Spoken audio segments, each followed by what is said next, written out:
Welcome to Buddha at the Gas Pump. My name is Rick Archer, and my guest this week is Christine Wuschke. Welcome, Christine. Thank you.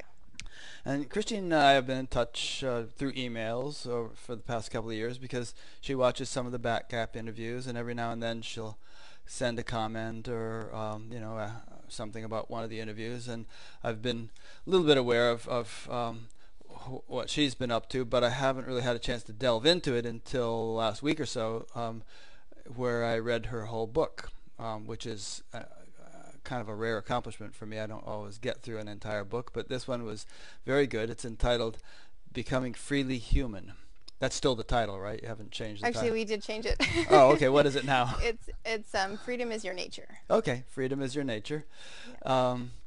And the reason I enjoyed the book is that I really felt like she was speaking from experience. She wasn't just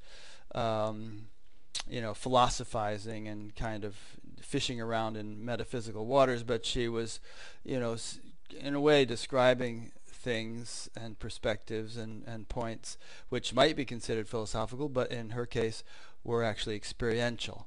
And so that made it very alive and meaningful, and it's almost like every little sentence was kind of a sutra or a kind of a pithy little bit of wisdom. And even though I found there was some repetition, I think that was good, and good teachers very often do repeat themselves over and over again in order to get at things from different angles, and to kind of go deeper and deeper on a single point. You kind of go subtler each time you hear it. So it was a great accomplishment. Thank you. Yeah. So Christine and I thought we might proceed by having her tell her personal story. She seems to have had, profound mystical experiences from a very young age, and yet, went through a lot of the crazy stuff we all go through in teenage years and whatnot. And I think a lot of people will be able to relate to it. So let's start wherever you'd like to start.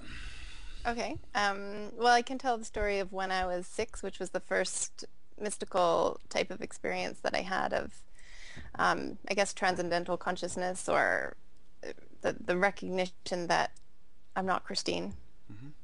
First happened when I was 6, and it was after a period of about a year where I was very, very sick and very near death a couple of times in that time frame. And I woke up one morning, and all of a sudden the room didn't make sense, and it didn't feel like my room. Like, it was like, where am I? Who am I? What is this place? And then it was like this sudden recognition that there's only consciousness. I wouldn't have used those words at that time, but it was this sudden recognition that everything is this warm, enveloping peace. And then the recognition came in, who am I? And it was just sort of a spontaneous inquiry into who am I, what is this all about? And never forgot the experience. It was just a very profound state of consciousness and recognition that I'm not Christine.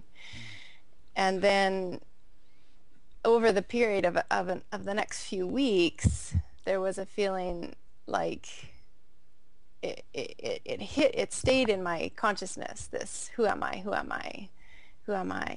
And instinctively, I never told anybody about it. Just felt like something to keep quiet. And then the next sort of experience like that happened 10 years later when I was 16. And it was a little bit more profound, and it lasted a little bit longer, but it was the same type of thing. It was sort of the dropping away of the personal story or the personal identity, and this expanded consciousness, this expanded opening into what is this? Who am I? What is this all about? Any idea what triggered it when you were 16? When I was 16, it was the death of a family member that triggered it, and she had taken a conscious dying course, and I think part of it was that I spoke with the teacher at her funeral, and also her experience, my aunt's experience also, in that she started really questioning things and mortality, and she kind of went through a shift, and just watching that happen and watch her becoming more peaceful herself and more accepting herself. And the teacher that she had worked with spoke at her funeral, And I had gone up and I had been sort of like, as soon as I heard her speak, I was like, oh, this is the thing I've been looking for. Because up to that point, I've been reading the Bible and reading these spiritual texts and sort of looking for something. And when I heard her speak, it definitely hit something in me, struck something in me, and I started talking to her. And then it was shortly after that, maybe 2 weeks after that, that this experience happened. I was just out for a walk, and all of a sudden it just hit me. And the state lasted for a little bit longer and was definitely impacting. It always interests me when people undergo a profound experiential shift just upon gaining some bit of knowledge, some intellectual insight almost. And I've had friends and have friends who are, and I have interviewed people who are very much that way. They'll sort of gain an understanding of something, and the whole, it'll be like a fulcrum which moves their whole world, just gaining that understanding. Whereas other people, they don't seem to be so flexible in that way. Interesting. Yeah. It's definitely my experience was that every time I seemed to encounter these sort of deep ancient truths, it would move me or impact me a lot. And I was remembering when my aunt was in the last few weeks of her life, going to visit her, and it was something very impacting about just being in that presence, and I could never really put it into words. And then years ago, maybe 2 years ago, recently, I remember listening to an Adyashanti talk about transmission. And he made the comment, the best kind of transmission is being around somebody who's dying and who has fully accepted that they're dying and they're sort of ready to go. And it put words almost to the experience back when I was 16 and being in that room and the feeling that would come over me that I just had absolutely no words for, but there was just a presence in the room that hit something, woke something up. I bet you a lot of people have experienced that. I mean, when my mother was dying, her attitude was "woohoo, get me out of here." I've had enough of it. 'Cause, she had all kinds of health problems and everything, and it triggered in me a very deep kind of experience. Yeah, it definitely moved me a lot. Okay, so that I know when I was 16, I was a pretty wild and crazy guy. I mean. But did it really impact your life in a behavioral way and all, having that insight? Did you become a serious seeker at that stage, or was it just a passing phase? No, I would say that was definitely when I became a seeker at 16. And at the time I was a competitive swimmer. Oh. And so shortly after that, maybe a year or two after that, I decided to quit swimming, and I had been working with the woman that spoke at my aunt's funeral, the one that had been teaching her, and I became her student right at 16. So I worked privately with her. And then sort of a series of events happened, but it was mainly her influence on me, going to see her and her talking about these ancient yogic teachings, and just every time she would talk, it would strike something in me. And she actually made the comment, you should become a yoga teacher. And so right out of high school, I was like, yep, that's the thing. I'm going to go be a yoga teacher. And I went to Africa after high school. So there was a period of a few years where it was just seeking, like really, what is the meaning of life? Who am I? What do I want to do? And then her mentioning, you should be a yoga teacher, just kind of like, yep. Yeah. So did you take formal training as a yoga teacher and everything? Yeah. That's where I went right out of high school. So rather than university college years, I went into studying the Yoga Sutras and studying to be a yoga teacher, and then I went and lived at an ashram. That's great. Whose ashram? Yeah. The Yashodhara ashram in Kootenay Bay, BC. Not familiar with that one. Yeah. So that's great. I mean, when most of us were blowing our brains out with drugs and all, you were doing yoga and got a head start on the rest of us. Didn't have to spend the rest of the next couple decades doing repair work. Yeah. And so then what? Then I got pregnant, had a baby at 23. And of course that was very life-changing too. Just all of a sudden being a mother. And right after my son was born, I started reading A Course in Miracles. And that too had a resonance with me. So I just dove right into that book. I read it every single day. I took every single lesson and just sat with it for hours and absorbed it. So for like the next 7 years, that was sort of my Bible. I would open it every day, read it every day, immerse myself in it every day. And was it also having a profound impact on the experiential level? Because you're just reading a book, but was it altering your experience a lot? Yeah, I think the thing with the course is that it's meant to take it experientially rather than intellectually. Like the lessons are very, um, just like a tiny little nugget or a tiny little sentence that you then take in and you sit with it. And Hmm. I'm not sure if everyone experiences it in the same way, but I found it to be very experiential. Yeah, that's great. I mean, and that's the way a lot of the traditional Eastern scriptures are supposed to be. They're all these little aphorisms and everything. They're supposed to be either triggers for deeper experience or kind of confirmations of one's experience. Yeah. It's not just a matter of philosophical entertainment. It's very. I mean, the main thing is the experience. Yeah, Obviously, just as eating a meal is much more important than reading a book about food, or exactly. you know. Yeah, the Course in Miracles was very experiential for me. So it triggered a bunch of states. Well, even at the ashram and even in my yoga training, there would be sort of from the age of 16, like every maybe 2 months or so, there would be a peak experience like that. Hmm. And so it would sort of go in and out for me, Yeah. where I'd have like a high or like a mystical high and a Hmm. clarity, and then it would sort of follow by like a despair. Hmm. And they almost seemed to get further and further, like the despair got more Deeper. despairing. Yeah. Yeah, and the highs got very high, Yeah. up to the point where I had sort of a massive Kundalini eruption, Hmm. and I was meditating on A Course in Miracles lesson right at the time that it happened, which was these thoughts don't mean anything. Hmm. So I was meditating on these thoughts don't mean anything, and then there was the spontaneous, well, who's thinking the thoughts? Who's the thinker? And then I was like, well, what if the thinker doesn't mean anything? Hmm. And then that became the focus. What if the thinker doesn't mean anything? And then it went into who am I again? Hmm. So that spontaneous who am I kind of would come in. And that triggered the Kundalini eruption. Yeah, it kind of went from the thinker doesn't mean anything to who am I to I'm not real. Hmm. And who is this? And it was almost like a pulling apart of this I that I thought was real to what if that's not real? What if I'm not who I think I am?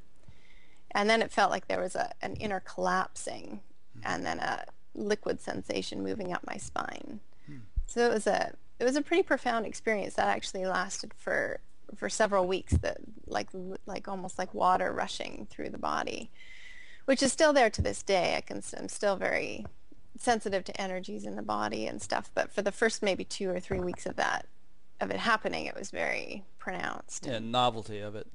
and the novelty of it. Yeah. Yeah. Yeah. Well, people kind of put down the experience of states. Yeah. But I don't know, I haven't done a scientific survey, but it seems to me, most people I know, it's natural to initially have tastes and glimpses and so on, but for those to eventually become more stable and integrated until it becomes a perpetuum, or a continuum, rather than just an isolated incident. Yeah. So, I don't think we should necessarily belittle the experience of the momentary or temporary experiences as much as is sometimes done in spiritual circles. Oh, definitely. I tend to think that everything has value. Yeah, So exactly. the expanded states of consciousness have their place, and Uh-huh. they're very valuable. But for me, the experience was these ups and downs. So there Yeah. would be the mystical state, and then almost like the going sort of re-identifying with the mind and the human experience, and feeling trapped and contained and Yeah. despairing, and this back and forth, and over the years it started to level out. Mm-hmm. So I can kind of look back and see, oh, there was definitely a process for me. Yeah. And it did, I mean, even though my experience of being in the field now, there's no linear time, I can still look through the eyes of the human embodiment and say, yeah, there was a linear Sure. Yeah. it seemed to be a linear progression, or ups and downs that eventually leveled out to sort of more of a constant. Yeah, I went through a very similar thing. I mean, there would be days where I'd feel like I can't wait till I go to sleep tonight so I can end this misery. You know, I just want to be unconscious. Yeah, I can't stand this feeling of being so trapped. Yeah. And then, you know, after a couple of days or something, that would break, and it would be all freedom and bliss, and, you know, smooth flowing. And then the next thing I know, I'd be trapped again. Yeah. It went like that for me too for probably like 7 or 8 years. Yeah. And, you know, I thought of an analogy just now as you're talking about, you know, when we were talking about states and momentary experiences. I mean, you eat a delicious meal, and that's a kind of a momentary experience. It only lasts so long, and feeling full from the food only lasts so long, and next thing you know, you're hungry again. But that food has gone into your system, and it has helped to build cells and nourish your body and everything. So there's kind of a cumulative influence from it. Absolutely. And I think there's something to be said in the spiritual realm when we have these different experiences, even if they're momentary. There's a kind of a permanent transformation on some deep level that takes place, and that can be cumulative. No, I like that. That's a great analogy. Yeah. Yeah. Just kind of occurred to me. I like it. Good. You can add it to your book. Yeah. I don't need attribution.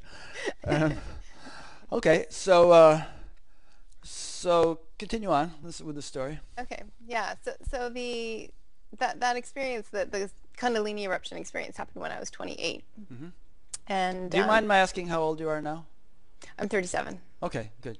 Yeah, Because in your book you kept saying, well, I went through this for so many years. I thought, how old is this girl? She doesn't look that old. But you started young. Yeah. I'm ageless, really. Yeah, really.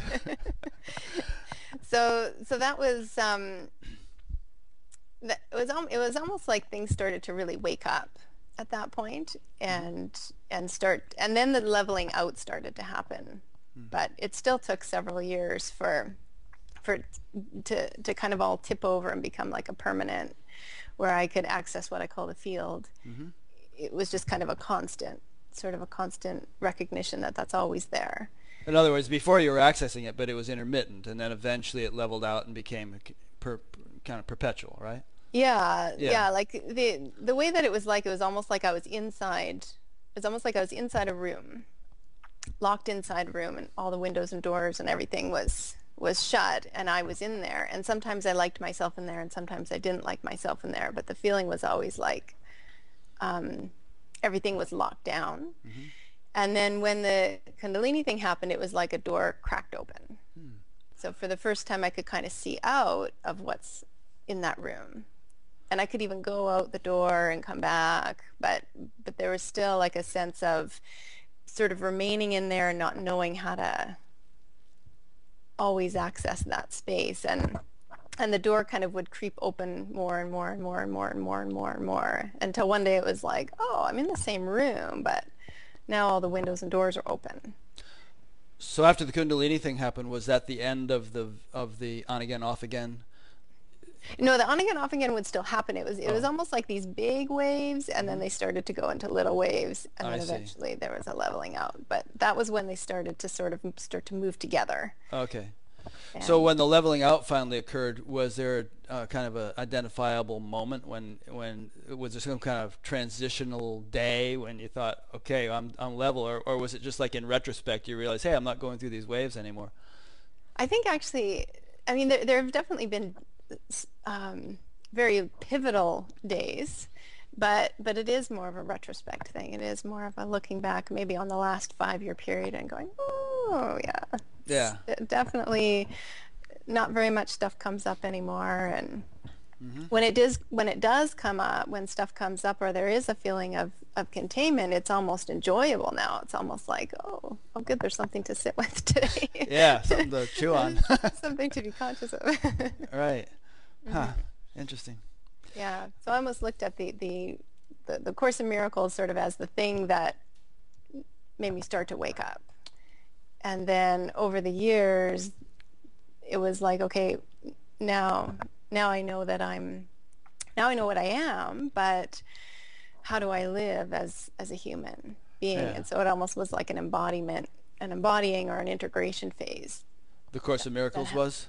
No, the Course in Miracles was more the Oh, okay. wake up, Uh-huh. and then an analogy that I like to use is like if you were thinking you were falling down a well, like let's Hmm. say you wanted to go explore a well, and then at some point you kind of bumped your head and the headlamp turned off and you felt like you were falling, you'd go into, oh my God, this is terrifying. I'm going to hit the ground. And then at some point you remember, oh yeah, I, I have a headlamp, I have a rope, I'm safe, but you're in that same exact well as you were a minute ago. Hmm. You're still in the same place, but all of a sudden you're sort of remembering, oh yeah, I was here because I wanted to be here, so now I can explore the walls and look around. This sort of inherent, I'm safe. So in this metaphor, the headlamp represents what? Just clear seeing, being able to see. Uh-huh. And was there a phase when your headlamp was off and and there was something scary about what was going on? Definitely, life was scary. Hmm. Yeah. Yeah, yeah, life was sort of like threatening Hmm. because there was this feeling of I'm falling, and I Mm. don't know what I'm doing here, and I don't know what I am. Yeah, you mentioned in your book there was a period where for days you like huddled up in bed with this morbid fear of death. Yeah, Like, yeah, what's happening to me? I'm afraid I'm going to die or something. And I mean, absolutely. is that the kind of thing you're referring to, where it was really scary because you didn't know quite what was going on, or was it more like ego death was taking place and you just had to suffer through it? Yeah, like in the metaphor that the death is sort of further back than that, more when I really thought that I'm a personality. Hmm. So that sense of like total identification with the personal self was like the falling. Mm. And because I thought I was this person and this story and this human, that I could be harmed. And then when there was the light came back on, it's like, oh, what I am can't be harmed. What I am as consciousness, what I am as energy can't be harmed. So, and then there was a kind of coming back into the human experience and the personal Hmm. side of things, and then it was like an enjoyment. Then like I'm sort of using the well as the personal self.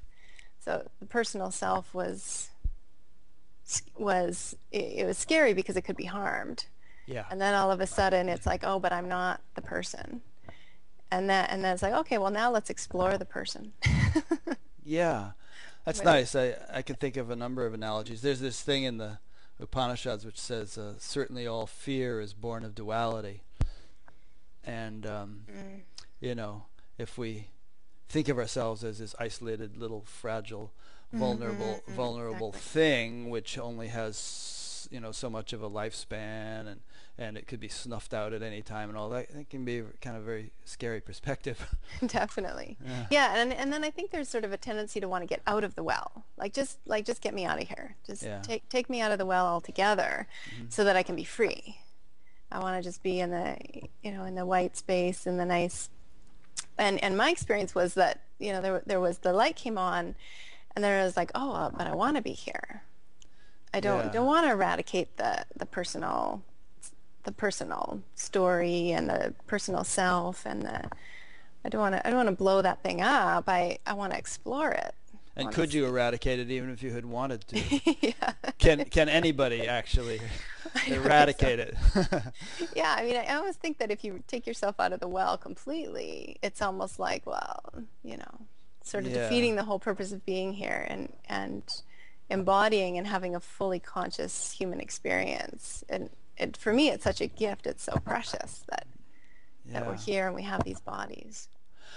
I mean, you can think of examples of, people like Anandamayi Ma or Neem Karoli Baba or something who Mm, really didn't have any sort of personal life. They, just sort of, right. had to practically be fed, or Hmm. else they wouldn't eat. But obviously, the vast majority of humanity is not like that, and Yeah. we're much more, we're wired differently. Yeah. Yeah. Yeah, I kind of have the sense that you can hold both at the same time. Hmm. Like you can hold the personal self and just the absolute and just pure consciousness that's can't be harmed. It's perfect, it's unalterable, and at the same time there's this human experience. Yeah. And they can just be sort of held, just this consciousness can just touch the whole thing all at one time, and both poles can be held. Now, a lot of teachers would stop you right there and they would say, yeah, but there is no personal self. Right. So what is this personal self you're referring to? Yeah, I mean human embodiment. Yeah. Yeah. And some people kind of like build their whole teaching on, all right, see if you can find a personal self, show me that entity. And of course we can't find any sort of kernel or isolated, little thing that is the personal self, can't be located, and then that's taken this to mean, okay, fine, that proves there isn't one. But Right. but obviously there, go ahead, I think Yeah. you can respond to that. Well, it's sort of like a computer. Like I can look into my computer and I can say, well, this is all just bits of information. Hmm. This isn't. I can start really sifting through and going, yeah, this is just all pixels. This is all just. But at the same time, I still am going to want to get on my computer and use it. Yeah. And so I have this analogy that it's like, and I'm a Windows user, so I don't know if it works for Mac people, but Hmm. that if you have a computer and it's just in DOS mode, like it doesn't have any operating system, it's just that would be like just pure consciousness. Hmm. So it's almost like to function, there needs to be an operating system. There Yeah. needs to have like a Windows 7 or something in order for it to be really usable. Hmm. So I think of that there's that pure consciousness, but then we need to have these pieces of information. We need to have data and an operating system and a personality and all these things, and then we can function in the world. Yeah, exactly. I think on the Mac it would be Unix. There's this underlying Okay. core operating system that's based on Unix, and then the Mac OS Perfect. is built on that.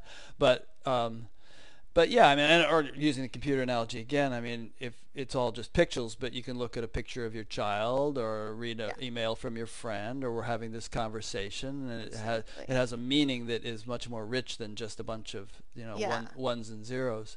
exactly. And I kind of think that those analogies are really great, like that I can look inside and find that there's no self. Hmm. I think that definitely has a value in the sense that it sort of wakes you up. But then it's kind of like, okay, then what? Yeah. So then it's kind of like with the computer. So if I wipe everything down to just DOS, and I'm now just an empty computer that's just, consciousness with no content, it's just totally empty. Okay, then what? Now what if I want to make a Yeah. Skype call? So in a sense, there needs to be that re-embodying or that sense of full embodiment or full consciousness of the human parts so that you can function in the world and Yeah. as both at the same time. And actually, we might be getting ahead of ourselves a little bit, but I think you allude to this in your book, but there's this sort of evolutionary force that seems to be orchestrating the universe, and it's always kind of moving us along, and when there can be sort of this absolute realization, I am pure consciousness, there is no personal self, but the evolutionary force doesn't let you rest there. Mm. It's like, okay, next, and, Mm. okay, got that, but now comes the integration and the refinement and the Yeah, and the infusion of that into the relative yeah, structure, the relative life, absolutely. and it'll be interesting to explore in our conversation today, where Definitely. to what extent that infusion can go. Yeah, and which is why I initially titled my book Freely Human, Hmm. because I really wanted to explore so what's after we wake up and we recognize, okay, I'm not just this isolated individual, separated and alone and scared. I'm consciousness. I'm Yeah. part of it all. Am it all. And then what's after that? So then how do we go about living a human life fully Hmm. conscious of all the human aspects? So yeah, so it's a great thing to talk about is Yeah. how deeply can we integrate these the awakeness or the awareness that I am pure consciousness, and how deeply can I embody that. I had an experience the other day with anxiety where it was like I was sitting with a client and she was feeling all of this anxiety coming up, and I could feel it in my body too. And and it was just and she was Christian, so I was using the word God. And it was just like, well, the anxiety is God coming to visit. So so God's coming to visit. Let's let it sit down inside the body and hold that space and until it wants to leave on its own, rather than God coming to the visit and kicking it out and saying, no, you're not welcome here. I'm pure consciousness. Yeah. So sort of seeing that there's nothing that's not that. It's all made up of the same stuff. So it's form and formless are the same, which was another experience that I had that I can talk about. Yeah.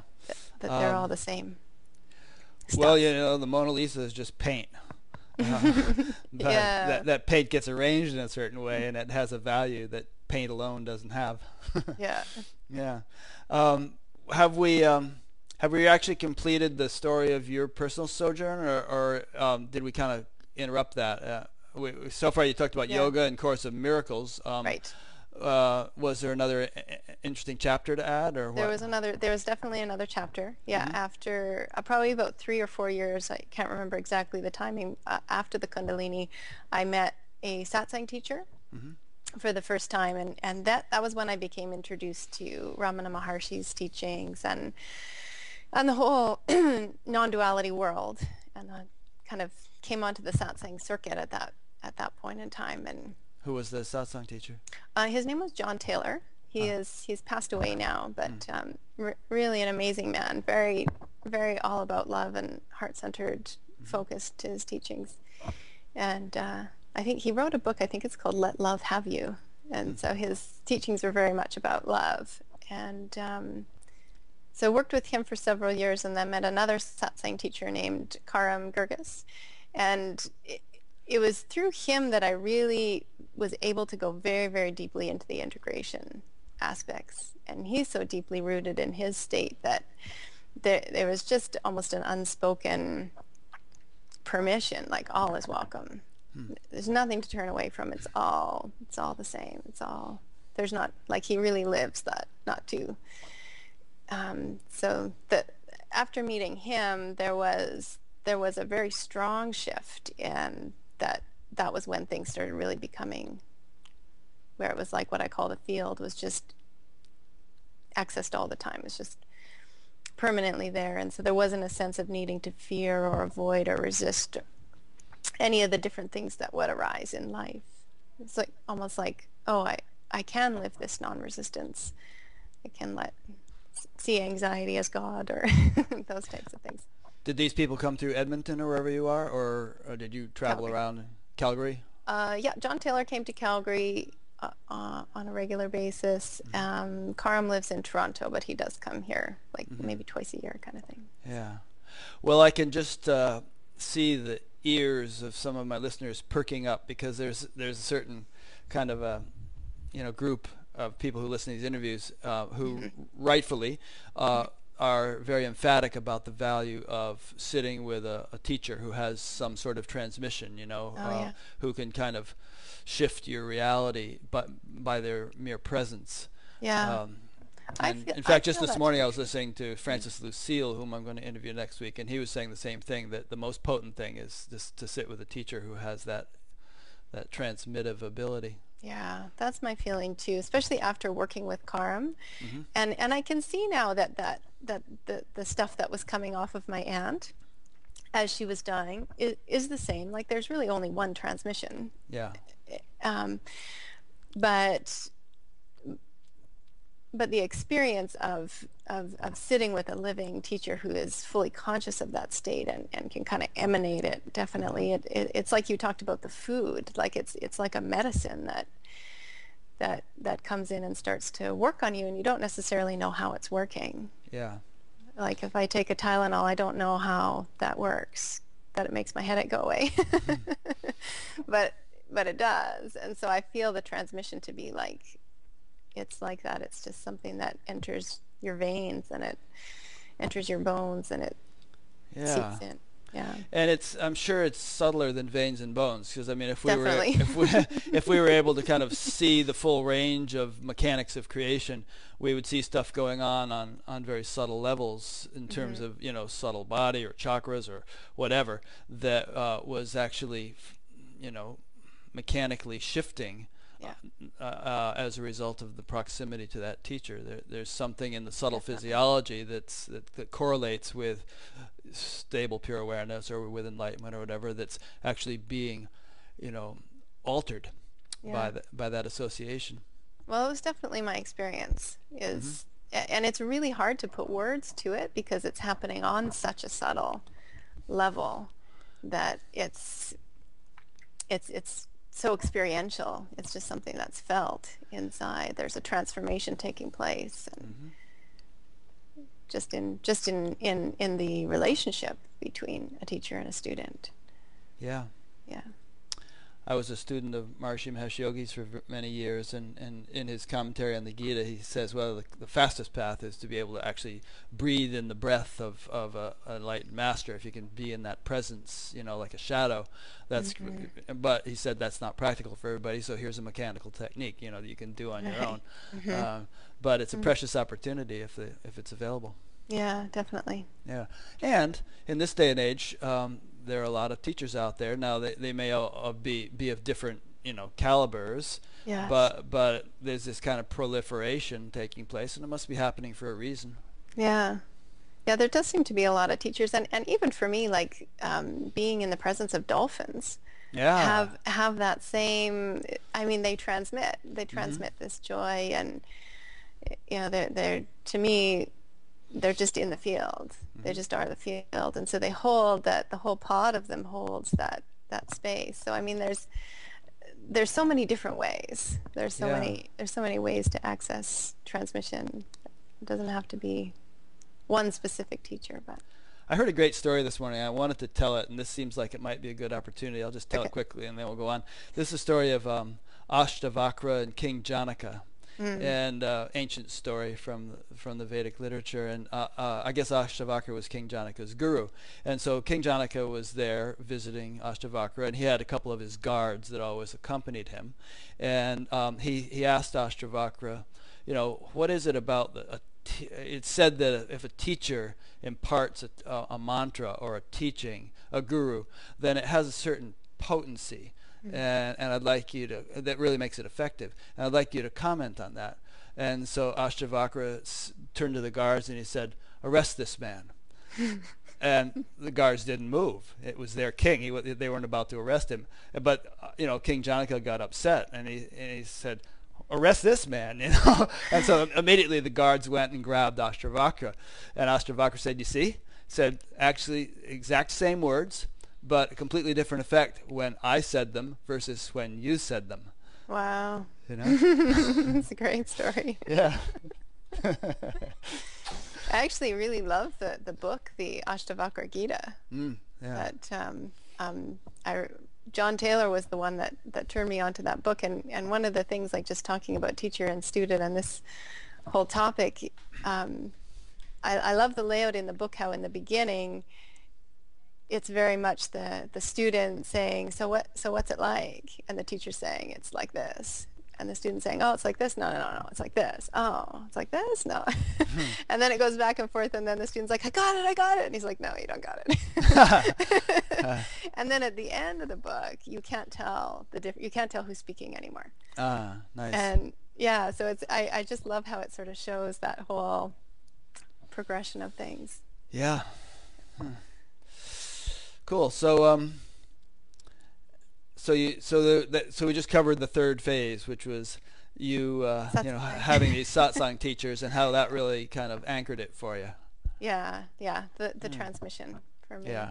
And then the teachings became of a direct nature, rather than, because before the teachings were, I was reading a book, I was reading Course in Miracles, I was reading Yoga Sutras, the Upanishads, and all the Gitas, and I was reading all the texts, and then it became alive. Yeah. It became real time, so it became questions and answers, my own questions and being able to be answered. Mm-hmm. And both these teachers were very available, which I also think is really rare. That I could fire off a Skype message or an email and get an immediate answer back. So Yeah. being able to have that constant contact, it's very helpful. Yeah, that's great. And it's pretty available these days. So, you know, and around the country there's some great teachers, and Yeah. you can connect, and around the world, I should say. Okay, so let's talk about your book a little bit. What did you say the new title is? Freedom is your nature. Freedom is your nature. Good. And I think everyone intuitively understands what that means, but why don't you just talk about it for a moment? So basically, freedom. The initial, or I guess I should just go into the subtitle, which is A Practical Guide to Transformation. Mm-hmm. So it's Freedom is Your Nature, A Practical Guide to Transformation. So it's about that sort of journey from personal identification or identification with the personal self to the freedom, to recognizing that we are inherently free. Mm-hmm. And then the transformation would be the process of integrating that or embodying that into the human experience, into the day-to-day life, into all the little moments. So would you say that the book is primarily about discovering the inner freedom, or primarily about integrating that inner freedom into a human life, or both? I would say both. Yeah. Okay, It's good. definitely about both parts. Yeah. And so I have an outline here of your book, so let's go through a few points in it. Okay. You say, what do you really want, is one of the first points. So what do you think people really want? Well, in my work with clients, it's always a little bit different. When you say clients, are you do you like have one-on-ones with people? Are you like a spiritual counselor of some sort, or you do satsangs, or what do you do? No, I teach yoga and meditation in groups, and then if people want to ask me questions privately, they can book it's basically, I call it energy work, or Right. lately I've been calling it field healing. Mm-hmm. So it's I'm a massage therapist officially, but I do a lot of different modalities of energy work. So the clients that come for the one-on-one sessions, it's sort of formally a body work session, Mm-hmm. but then we're accessing the body as a point one, but then it kind of goes into wherever they're stuck Okay. in their Good. life. So, Good. And this is in the Calgary area, obviously, where you yeah, do this. open Yeah. doors. Good. Okay, good. So what do people really want? Usually it comes down to peace, Mm-hmm. or relaxation, or freedom, or ease. Those are or to feel well. Yeah. How many kids do you have, by the way? I just have one. Just one. Yeah. And a husband and. No? We're separated, yeah. Oh, okay. But I think, well, okay, that makes my question even more potent. You're a single mom. Yeah. With a kid. How old is your son now? About He's 13. 13, so that's Yeah. a pretty dangerous age. Yeah. So it's good for people to hear that, because I've run into people say, "Oh, my life is just too crazy. I don't really have time for meditation or spiritual work. There's too much going on. I can't just sit around on my butt." And so here's somebody who obviously has dealing with a lot of practical considerations. Definitely. It's a very busy life situation that I'm running. Yeah, and yet that has not in the least interfered with your spiritual life. In fact, No. you'd probably say it's been an aid to it. Yeah, because for me it's like a marriage. So it's like I have an analogy that I put in the book that the awakening experience, we talked about states and experience, is kind of like the wedding day. So you have maybe a peak experience, or that initial opening, that oh my God, I'm consciousness. Yeah. And that experience is like the wedding day, Mm-hmm. but the importance of of a marriage is the marriage, is the every single moment of every single day and everything that's shared. And so I look Yeah. at awakening like a marriage. Yeah. So And there was a and wedding. obviously all the challenges that come up, Every single thing in and life. Yeah, uh, every single moment, every single there's nothing that isn't part of it. So yeah. anything that comes up is going to be part of it. We'll get back to that. So Okay. we're talking about what do people really want, and you said peace, Yeah, and usually. yeah, Yeah. and I I mean, mean, occasionally someone will say like, $1 million. right, but why do they want that? So they Exactly. so they can relax and Hmm. just go to the Bahamas or something and be peaceful. Yeah, which then comes down to the ease. Yeah. Yeah, to rest. Mhm. Yeah. And that ease of being is definitely something you can have amidst it. So I'm living proof that you can have ease in working 12-hour days and mothering and going back to school. Oh, are you going back to school? Yeah. What are you studying? It's called Haikomi. It's body-centered psychotherapy. Uh-huh. Cool. Yeah, Up the same alley as all the other stuff you exactly. do. Yeah. Um, so I suppose then maybe synonymous with peace would be happiness. Why, maybe even more fundamental than peace, because why do we want peace, Hmm. right? Yeah, yeah. I mean, there's lots of different words that you could put on it, and like you said with the story, the words are coming out of a state or a Hmm. lived experience of, and so ease of being for me is kind of that you're just being here Yeah. and you're just fully here, and there's an ease behind that or an ease within that, and that's that freedom is the thing that people are looking for. So back to the title of the book, that is your nature. It's totally natural for you to be that right now and already be that because Hmm. you are that. So it's kind of like that's your nature. And maybe to put it in terms of getting out of the opposite, we could say, people want relief from suffering. They want relief from any form of discomfort. Yeah, or feeling trapped Trapped, within the exactly. human, and that was part of the analogy of the being trapped in a room for me in the experience of if you were sitting in a room and you knew you could never get out of it, Hmm. you were trapped. It would be a different experience being in the same room knowing that you could get out of it at any time you want. Right. So that's when you're feeling trapped like that, I think that's the suffering. Hmm. That it's like there's no way out. Yeah. And then if someone can kind of show you actually you're free right now, then you can enjoy that room. You don't necessarily have to leave the room. You can stay in it if you like it. Also, you mentioned No. that ever since your Kundalini experience, there was this kind of liquid flow, as if of energy, Yeah, or maybe even bliss, you could say, definitely. and you know, deprived of that flow, there's a you know there's a pinch in the heart. There's a kind of a lack of. It's like a subtle desperation, to paraphrase Thoreau. Mm-hmm. Um, Mm-hmm. and so what we really want is we want that steady stream of contentment that arises from the kind of freedom you're talking about. Mm-hmm. Yeah, or being able to access what I call the field, that Hmm. just that expanded, that consciousness that doesn't have any borders. Right. It's just like an open field, and being able to fall back into that space at any time. It's like being able to open the door and walk out of the room. Yeah. Come in and out as much as you want. And then when you want to sit down in the room and read a book, Uh, it's not a bad experience. It's just enjoying a room. Maharishi always used to use the phrase "mother is at home." He would say, if the kid's mother is gone, then there's a sort of a trepidation and a Yes, dis-ease and a concern, and he just doesn't feel free. But if exactly. but if mother is home, then there's this kind of underlying Yeah, foundation that makes him confident and content, and so on.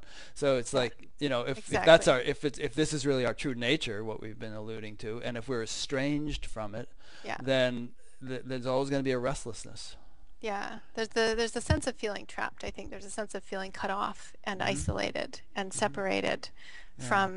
from it, which you actually aren't ever In separated from it. reality, In correct. reality, you're not. Right. So it's just that experience of it's sort of like just that kind of mental shift, like somebody coming in and saying, by the way, this door is now locked, the windows are now locked, you have to stay in this room forever and there's no way out.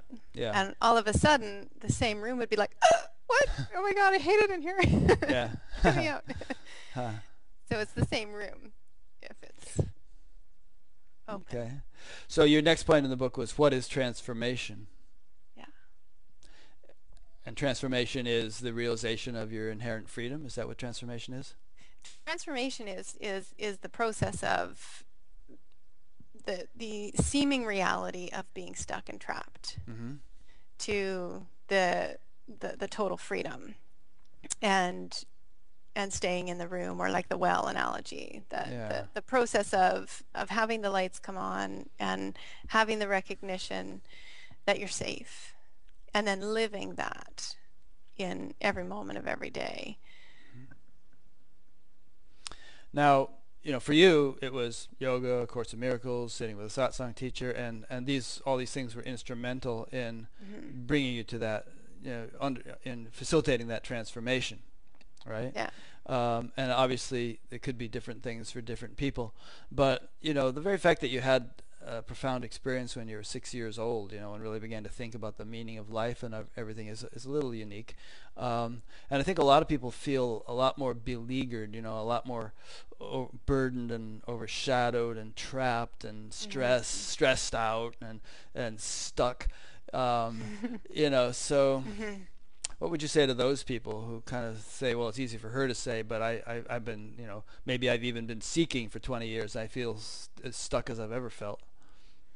Well, I guess I would probably want to talk a little bit about having a teacher and just the value in being in the presence of somebody who's living it, Mm-hmm. because it really does start to break it down on the subtle levels. It sneaks in and starts to open up all of the channels, and then the next thing you know, there's that river's flowing into the ocean.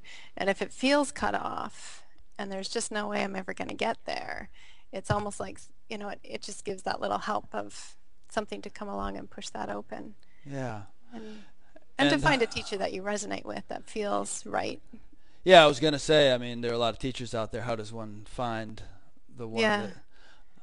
I suppose it's, to a certain extent, it's a matter of practicality. If in your case, a teacher coming to your town, you couldn't be with some teacher who only stayed in Europe or something, very practically. But then, of course, there's maybe if there were a dozen teachers in your town, maybe what do? Check them out and just see which one really resonates with you. I would say go by resonation. What resonates? Yeah. Mm-hmm. Yeah. I have a friend who says, they only need to be one step ahead of you. It's nice if they're 50 steps ahead of you, but Yeah. they really only need to be one. Good one point. step ahead. They really only need to be a little bit more established in that Yeah. state. And That's a very good point. I'm sorry to be referencing Maharishi so much. I'm not sure why I'm doing that today. But when we first became meditation teachers back in 1970, he said, it's like a little boy goes to school, and the first day he learns A, B, and C. And he comes home and he talks to his little sister and he says, okay, now I'm going to teach you something. This is A, and this is B, and this is C. And she says, well, what next? He said, well, I'll tell you tomorrow. And of course, I was 21-year-old bozo, out there giving lectures on meditation, but there was enough to sort of give people something of value. Exactly. And so all these sometimes people complain, well, all these satsang teachers running around, they're not Ramana Maharshi or whatever, but exactly. They have something of value. And Definitely. if you feel like you have kind of surpassed your teacher, then find a more advanced one. Yeah, and kind of like in the Ashtavakra Gita too, like that, there's probably going to come a point where that you will be able to tell the difference between what you're saying and what the teacher's saying, and Yeah. then you could go find another teacher, Mm-hmm. or just walk together.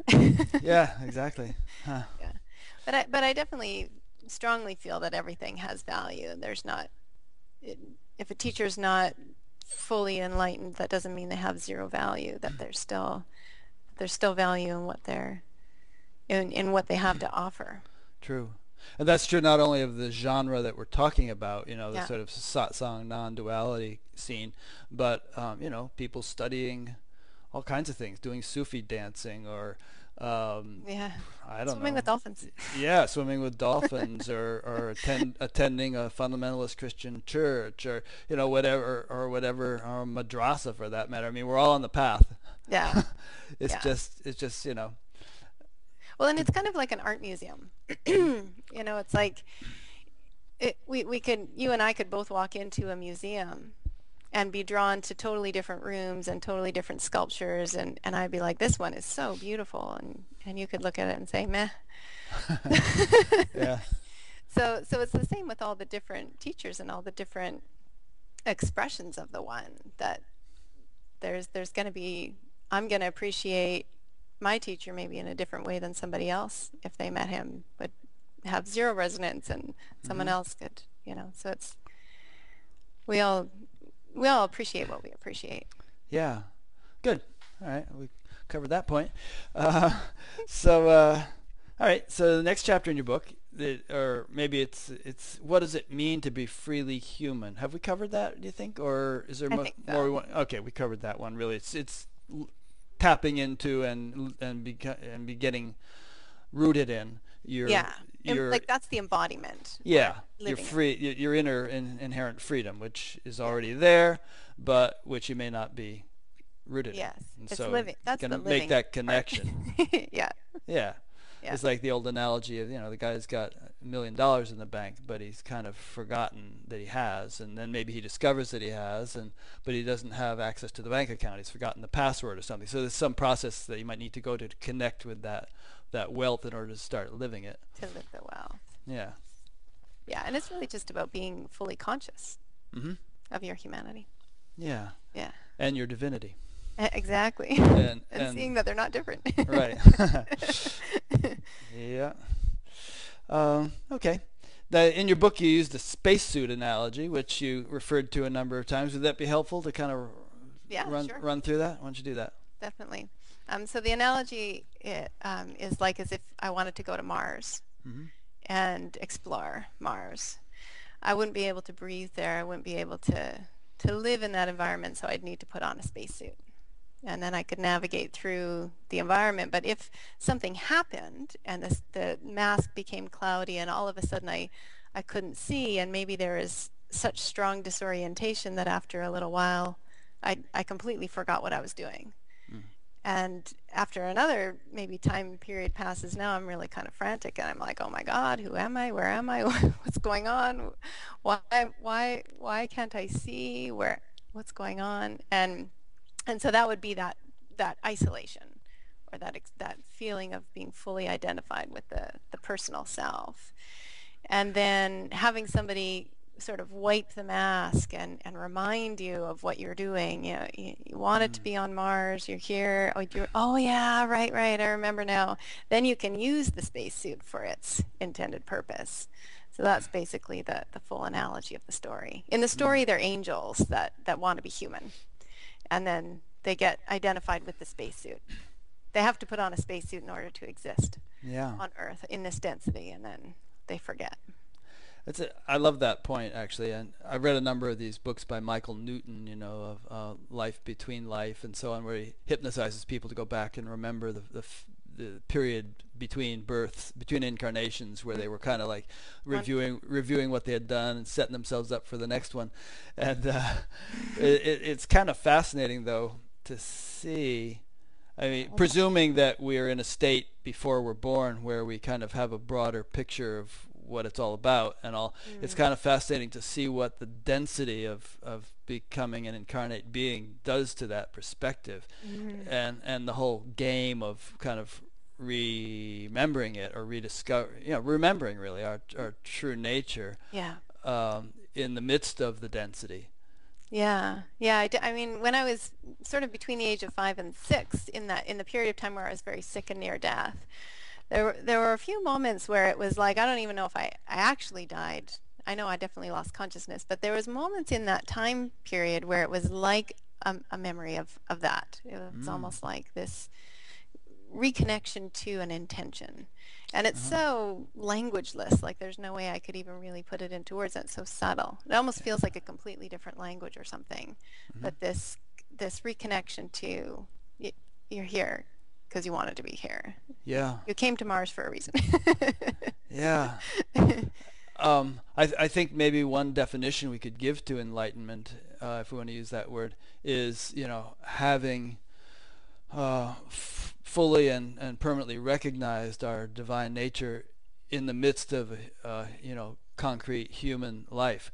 I mean, it's said in some circles, for instance, that the angels are jealous of human beings because because human beings have the opportunity to actually complete Yeah, the process of evolution, whereas angels don't have the nervous system to do it. They're in a very exactly. sublime celestial state, Yeah. but the name of the game ultimately is being able to live on all levels. Yeah, and to this density it's a tough one. Mm. It's like playing the video game on the hardest possible level. Yeah, yeah. And in a way, it's kind of sad to think. I don't know if sad's the right word, but when you look at the world, how I mean, we're privileged in a way. Definitely. You and I and people like us because we're Yeah. we're able to talk about something which the vast majority of the world, the people in Syria right now, the people in Uganda, people in various places going through Yeah. horrible, difficult circumstances. Boy, the density for them, the reality of the dream Absolutely. is very compelling Yeah. and very hard to see through. Yeah, because they're sort of in survival mode, and even just that we have idle time is pretty rare It's on this huge, planet. yeah, Yeah, so it's a yeah, huge gift. it is. Yeah. So something to be very grateful for. Hmm. Hmm. And I'm sure if we want to dip into a bit of woo-woo now, I'm sure that we've all had those tough lifetimes, you Yeah. know, Definitely. yeah, having to go through all the horrible stuff. Yeah. Uh, as a matter of fact, I've had this shoulder problem for a while now. I can't move my shoulder very properly. And the funny thing is, for a while before this developed, I was going through these kind of obsessions with torture and being on a rack, the rack they used to use. Oh, interesting. And I even looked it up on the internet, and I thought, why am I interested in this? And this shoulder thing started, and I thought, geez, I wonder if that happened to me, or maybe I was the executioner or something, and I'm having to kind of work out some karma from it. Interesting. Your body stored it, held on to it, Yeah, it got yeah. stuck there. Okay, back from Woo Woo Land. We'll go back to Woo Woo Land again in a little while, Okay, because I know you like that. um, all right, so you have a chapter entitled "The Courage to Be Authentically You." good. Is it a matter of courage? I feel it is because I think what tends to happen is that we get locked down into these patterns, into these unconscious ways of being, and they start to feel safe. Hmm. And so there isn't a sense of questioning them, like, why am I doing that? Or why am I always ending up in this job that I hate? Or why am I always ending up in this relationship with this particular personality type? Mm. And in a sense, there's both the feeling trapped in that pattern, and there's feeling safe in that pattern. We might not be consciously aware of that it feels safe, but it's because it's become known. And I think what the courage part is that we need to step into the unknown before we can become fully conscious of that pattern. Mm. And then once that once that pattern is fully conscious, then we may break out of it, or we may even live it out consciously for a while and it'll fall away. But I think there's definitely a moment where it's like if you're jumping off the high diving board. You have to take that step, and there's like a invocation of courage of, okay, I'm going to leap into the unknown. I'm going to step out of this pattern that's known. And I don't like it. I don't like being there, but I also don't like the unknown. Yeah. So there's a courage first, and then there's just the raw you that can be unprotected, undefended, and you're not protected by that pattern anymore. So it feels a little bit vulnerable, and then you get used to it, and then it just is. It's actually So are you yes. talking primarily about practical mundane situations like being in a marriage that you might not have the courage to leave, or being in a job that you might not have the courage to leave because you don't think you're going to be able to get another job? Or are you talking more really about kind of more of a spiritual dimension to it, where we're kind of stuck in a certain reality of experience, and it takes courage to move to a deeper level. Well, I think it's all the same. Like you know, in the yogic terms, it would be the samskara or Hmm. the repetition, the karmic. I like to call it a karmic riptide, you know, or a undertow of energy that keeps us stuck, or a tendency that kind of we sort of fall into. And I that when you look at a life and you look at a life situation, you can see those in what are the things that repeat. What are the things that I'm doing? Or I'm not conscious of it, but I've got this job again, and it's the same scenario as my last job that I left because I didn't like. So why am I there again? Mm. And that's a spiritual, or that's a samskara, or a karmic undertow that's pulled us in. Yeah, but a lot of people feel they don't have a choice. They feel like, well, I've got kids to feed, I've got bills to pay, and so on. So I can't really make a leap here, even though I'd much rather be doing something different. Hmm. What can I do? And courage might, just leaving might seem reckless or irresponsible or something. Yeah, and it's not necessary, because leaving it wouldn't be the solution, though, because if you left, if you weren't taking consciousness fully to the underlying source of why is that pattern there to begin with, then you're going to leave that marriage, and then you're going to end up in, the new guy is going to turn out to be the same guy. Yeah. He's just going to look different at first. But so even so it's not necessarily courage to leave a marriage that isn't working, because that's not necessarily going to take you to the root of it. Hmm. Yeah, I had this old friend who became somewhat famous relationship counselor and everything, and one of her claims to fame was that she'd been married about 6 times, so she felt like she really had an expertise in what you can do wrong. Um, but so how do you get to the root of it then? And I mean, how do you really root out the cause of dead end marriages or dead end jobs or whatever, so as to create a much more healthy situation for yourself?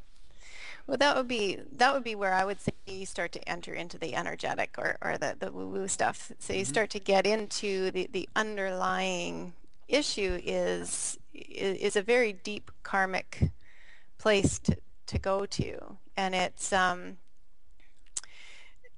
there's an energetic component that has to be basically penetrated and seen. Hmm. And then the whole pattern will start to unravel. So it's kind of like if I was weeding a garden and I was just cutting the weeds off on the top and left the root there, that weed would just come back. But if I was able to somehow dig down into the root and pull it out, then that would shift that whole But how landscape. how does a person do that? Well, that's the energetic component is basically going into the feeling level, Hmm. and dropping into the feeling first, and letting that be like, um, if I were to take the form, which would be, so just I'll back up a little bit. So if it were a pattern that had a feeling underneath it, like if we're talking about, say, a dead end relationship, there will be a feeling underneath there, and that would be the starting point. So that if the feeling is desperation, or helpless, or grief, or loss, or whatever it is, it's to sort of first find that feeling. What does it feel like for me to be in this situation? What do I feel? So would you suggest that a person sit down on the couch and close their eyes Yeah, and kind of try to go into that feeling? definitely. Yeah, Okay. to get still and relaxed, and then drop into the feeling. First Hmm. find what the feeling is, and then start to just allow that feeling to be there, and really drop into it. So if it were a feeling of, I'm afraid of loss, or I'm afraid to be alone. I don't like being alone. So then what I would recommend to do, and this is sort of what I do in the energy work, is we would hold the feeling of aloneness as energy. Hmm. And it's a little bit like alchemy. So we would hold the feeling of aloneness together as just an energy, and kind of on an impersonal level. So it would see that aloneness is just a frequency. It's just something like the moon that's just kind of passing by. It doesn't actually belong to you. It's just this feeling that happens to be registering in your particular nervous system, this universal feeling called aloneness. And then we would drop into that.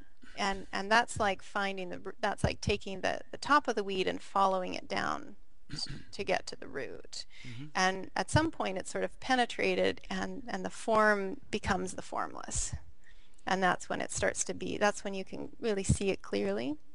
And once it's seen, then it starts to unravel by itself. Because once you're really aware of it, then you're conscious of it.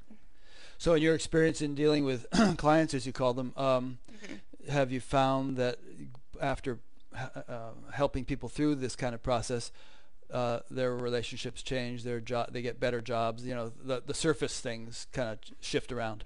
Yeah, I'd say there's some of them are big dramatic changes. Some of them are changes that are smaller that take a longer period of time.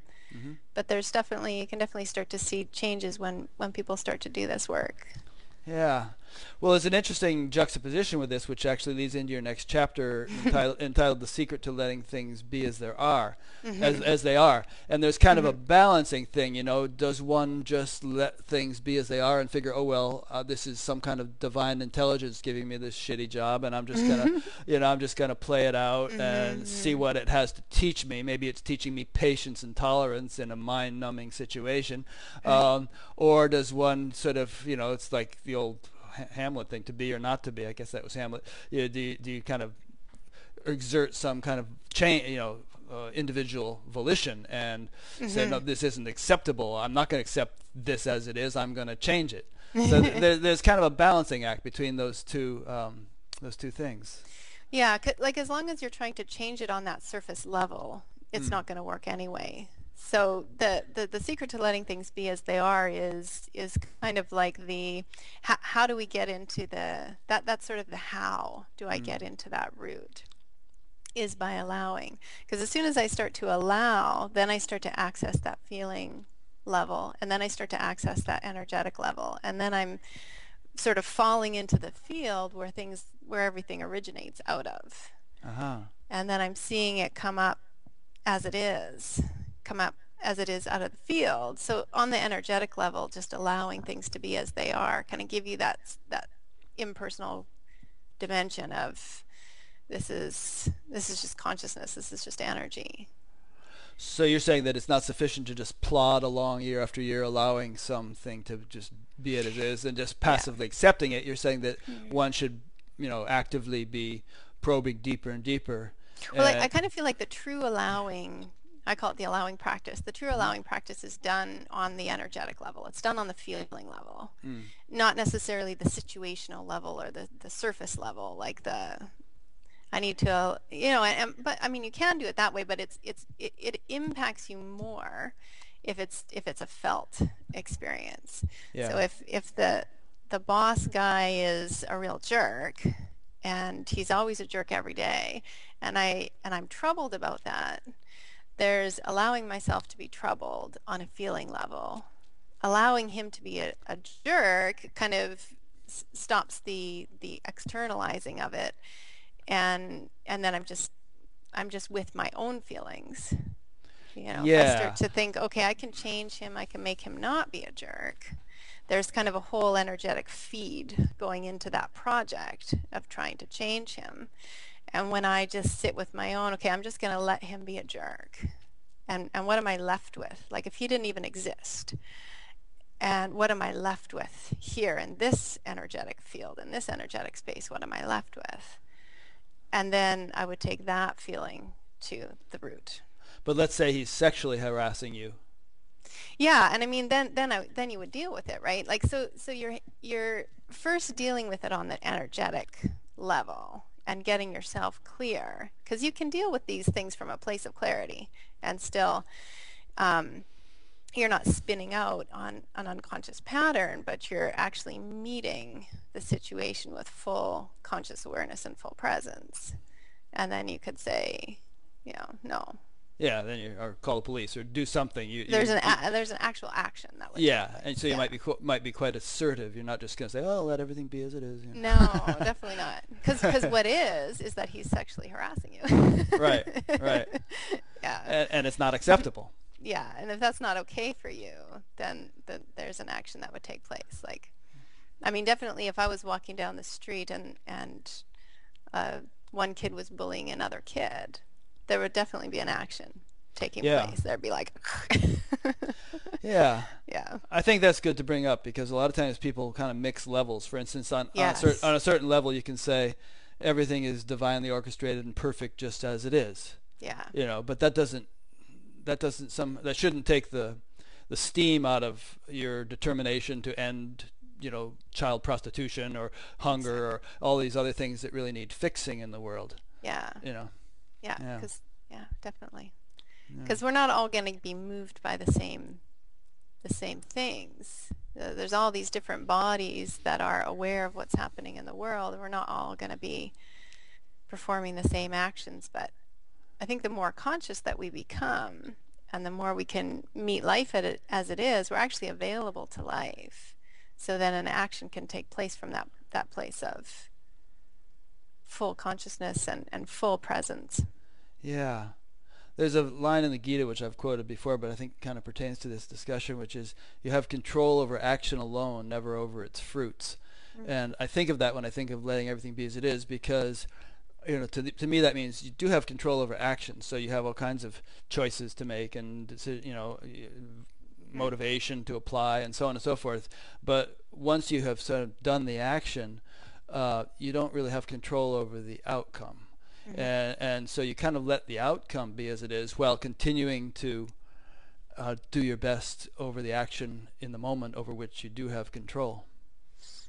Yeah, there's an analogy in my book that I use, like being in a building, being on the top floor of a building, which is sort of like at the mind level, and looking out the window at somebody on the street who's getting mugged. Yeah. So you actually can't, if you don't take the elevator down to the street level, there's not a lot that you can do. I mean, maybe you can call the police from up there, but the confusion of levels would be if I stay on that top floor and I try to interfere with the situation from up there, I'm not going to impact a change. I'm not going to impact the actual guy actually mugging the woman on the street. So you have to kind of come down out of the mind into the present moment, being fully conscious and fully aware, and then you can meet the guy who's mugging the girl and say, hey, stop. Yeah. It's interesting. There's an interesting thing going on here, because on the one hand we're talking about needing to go to a level that's much deeper than the surface situation in order to really make a permanent change in the surface situation. Like you need to water the root of a tree to nourish the fruits that are going to come out on the tree. You can't just water the leaves and hope that that's going to nourish the tree. But on the other hand, we're saying that action, or that we're also obligated in many circumstances to deal with situations as they are on their own level, and it's not sufficient to just play around on the subtle and hope that things are going to change. Exactly. Like you wouldn't go in the other room and meditate when you saw the person being mugged on the street and hoping to send out peace vibes. You Exactly. go down there and do something. Yeah, that's perfect to see. And basically what the transformation is that seeing that they're actually not different. So that meditative space of clarity, when it's lived, then life is lived consciously. So every single moment is the meditation on the deep level. Yeah. So that's kind of like the whole purpose of transformation, is so that it's not two separate things. There's not going into the deep energetic and meditating, and then over here the living in the moment is a whole other thing. That they're actually the same. So like you were saying a little while ago about how if somebody's feeling very, very stuck and they're feeling disconnected, if I were to meet that person where they were, in that moment I would want to take that person into deep meditation to kind of show them, to sort of free them up a little bit. But if a person's kind of gone through a transformation and they're already accessing that on a regular basis, they're already very familiar with that, then it's kind of, it becomes, they can meet that. They don't need to sort of stop and meditate anymore. It starts to become lived. Mm-hmm. It's just totally integrated into the human life. Yeah. And then it's not two things. When it's kind of like we're multidimensional beings. We kind of have to take care of all the dimensions. You can't just take care of one to the exclusion of the others. Yeah. So in your own Yeah. case, do you still spend periods in meditation, or do you feel like that's unnecessary now? I do, because I'm teaching it, so it has just become kind of a part of my day. Mm-hmm. I'm not sure if I had a different job, if I would or not, if I would still sit, but definitely sometimes there's days where I just feel called to just go sit, Yeah. and so I do. It's funny because in my own case, I've been like a obsessively regular meditator for 45 years, and sometimes people chide me on that. They say, "Why are you still doing it? After all this time?" But I just go by my experience, which is that if I've been sitting in front of a computer for 8 hours, first of all, I won't go sit and meditate. I'll go take a bike ride or something to get my blood moving a bit. But then when I do sit and meditate, I can feel the influence of all that computerizing in my nervous system, and it's an opportunity to kind of soothe and heal it. So it almost still feels like I would, if I didn't do that, I would be accumulating layers of crud that meditation gives me an opportunity to get rid of. But I don't know for sure, I don't know. Yeah, I mean, I remember one of the very first meditation teachers I ever had, somebody asked him, when do I get to not ever meditate again? And he said, the same day when you get to not ever brush your teeth again. Yeah, interesting point. Yeah.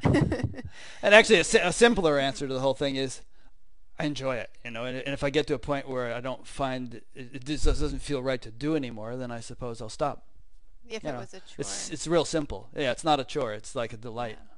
And I think the other thing too is that it becomes less of a methodology. Yeah. And it becomes just a place to just be and enjoy. Like it just becomes. I just love to fall back into the field. It's a wonderful feeling, and often life will pull it out of me anyway. Somebody will write me and say, can you work on me today? Can you send me some healing vibes today? I'm feeling really sick, and so then I'm naturally compelled to just go sit and go to the field and hold that person. So. Again, to each his own. Yes. All right, so we've talked quite a bit about relationships, which was your next chapter, but we kind of touched upon that with bosses and marriages and whatnot. Is there anything more we want to say about relationships before we move on? I think that probably. I mean, there's probably more to go into in that, but it probably does cover it. We want people to still buy the book. We don't tell them everything. Relationship chapters. Partner meditations in there. Yeah. So you have a chapter on trauma and fear of loss. Mm-hmm. Anything to say about that we haven't covered? Trauma might be a good one. I mean, look at how much in the news post-traumatic stress disorder is these days, with all these soldiers coming back from Iraq and Afghanistan. It's a big issue. Yeah. I mean, it's a pretty, it's kind of an extensive topic, for sure. And in fact, your whole theme about, I was thinking about this a lot as I was reading your book, because you talk a lot about kind of building a protective shell around ourselves versus just being open and feeling whatever we feel, without any kind of defenses. And, and I kept thinking, that's easy to say, but it's kind of a natural human tendency to, shield oneself. If somebody goes to punch you, you shield yourself, and that's the same thing happens if we're serving in Afghanistan and people are dropping bombs and shooting machine guns and whatnot. There's a kind of a natural reaction that the nervous system has. Yeah, but I think that's different when it's conscious. Like I think when the defensive patterns are unconscious, it has a totally different flavor than if a very present conscious person puts up a shield for somebody that's about to punch them, or like a master martial artist would have moves. and still be fully present and conscious. Kind of has a different flavor than the type of defense that is unconscious, because those ones don't actually protect you. They just seem to. So they're sort of put up as an old strategy that was working, that was maybe, or we thought was going to work as a child, and then we became unconscious of it. And then we were still doing it as an adult, but it's actually not working. So once it's evaluated, then it's seen, okay, it's not like a true defense. It's sort of like a seeming defense. So I don't know if the PTSD example is a good one for this, but it's common these days. So let's say that one is in a situation where one is in a National Guard or something, and they have to go to Afghanistan, and it's a very stressful situation. Is it possible to conceive of a way of dealing with that where you're kind of consciously just feeling stuff, but not accumulating stress and not unconsciously throwing up defenses? Well, when you're fully conscious, you're just meeting every moment as it is. Uh-huh. So you're present, you're meeting the moment, and then you're kind of meeting that situation appropriately. So if someone came up with a gun, there would be an appropriate action that would need to take place. And if I was fear-based or contracted or stuck, then I wouldn't be able to be very conscious. So it would be harder to respond appropriately to the situation.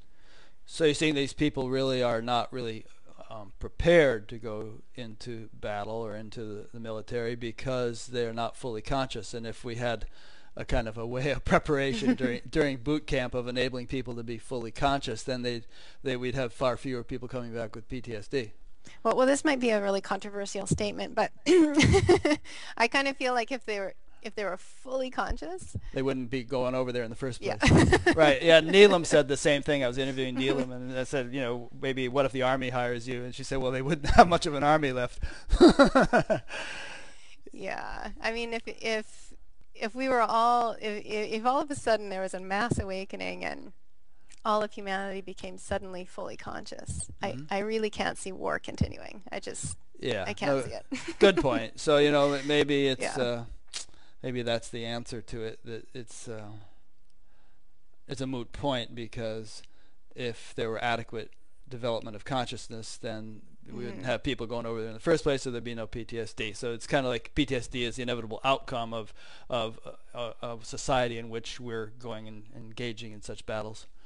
Well, and the unconsciousness in general, like I mean, I just can't even fathom taking an animal and being fully present and fully conscious and harming it. Right. Consciously. I just can't even conceive of it. Forgive them, Father, they know not what they do.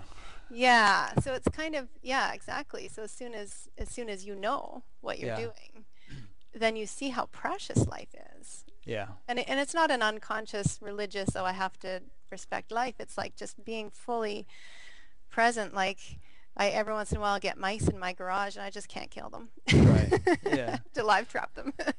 Yeah. So it's kind of like you start to really see the value of life, of a human life, of an animal life, of an ant even, and the more conscious you are, I think the more you recognize the preciousness of it. So yeah.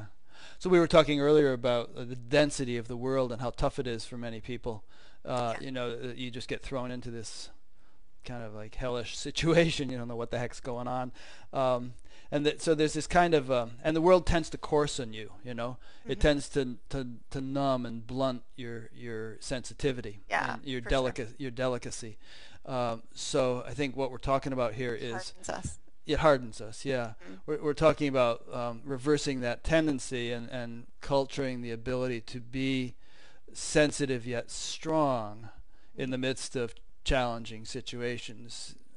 You don't have to be numb and blunt and dull to withstand the vicissitudes of life. There can be a kind of a subtlety and a sensitivity that's culture, which again I wanted to ask you about, because you talked of not having protective barriers up and just feeling things fully, but when I heard you say that in your book, it seemed to me, I kept thinking, but there needs to be an inner strength Yes. And if the inner strength is there, then that'll just be the way it is. But if there's an inner weakness, then it's kind of inevitable that you're going to be throwing up barriers and protective shields. Yeah, that's a really, really good point. Because that's the freedom. So if you recognize what you are can't be harmed. So if there's that recognition that, okay, what I am is inherently safe. Mm-hmm. It's like going back to the well analogy. That would be like recognizing that there's a rope attached to you and that I'm actually secure. Mm-hmm. So I think I give an analogy in the book like being on a roller coaster in the dark. That if there's consciousness, so if you know, okay, I'm gonna go on this roller coaster and I'm strapped in and I'm safe and it's pitch black in there, it's gonna be fun rather than if you don't know, if you're unconscious and you go in and you're forgetting why you were there and all of a sudden you're in the dark and getting thrown around, then it's a terrifying experience. So it kind of goes into that freedom is your nature again, that in that sense of what you are can't be harmed. Yeah.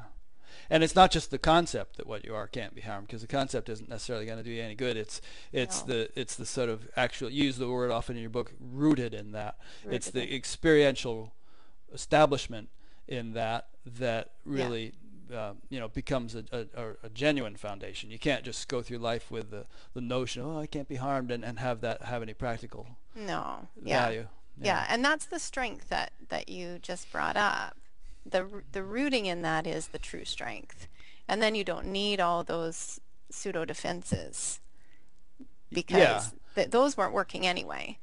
And they were sort of replacing that Right. because we didn't feel safe. So we tried to find a way to survive here without that direct connection to what we are.